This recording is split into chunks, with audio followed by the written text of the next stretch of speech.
Welcome to Penrose Learning, where we make understanding easy. In this video, I will explain how to crypto leverage trade.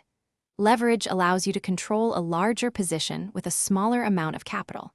For example, with 10 times leverage, a $100 investment controls a $1,000 position. While this can magnify profits, it also significantly increases your risk of liquidation if the market moves against you.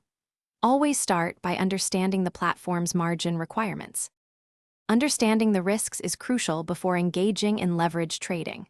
A small percentage drop in the asset's price can wipe out your entire margin, leading to liquidation. Conversely, a favorable price movement can yield substantial returns. Always set clear stop-loss orders to limit potential losses and never risk more than you can comfortably afford to lose. Market volatility demands careful risk management. Choosing the right platform is your first step.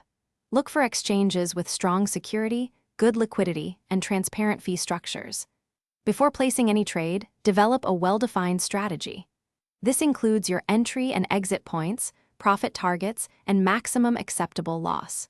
It's wise to begin with lower leverage, perhaps 2 times or 3 times, to familiarize yourself with the mechanics before considering higher risks. For more advanced trading, always stay informed about global economic news and crypto market trends. These factors heavily influence price movements. Consider diversifying your portfolio across different assets to avoid putting all your eggs in one basket. Remember, patience and discipline are key to long-term success. And hey, while you're optimizing your trading, why not optimize your ride too? Check the description for a link to Little Trees, Black Ice, and other great deals. Thanks for watching. If this was helpful, leave a like and consider subscribing. See you next time.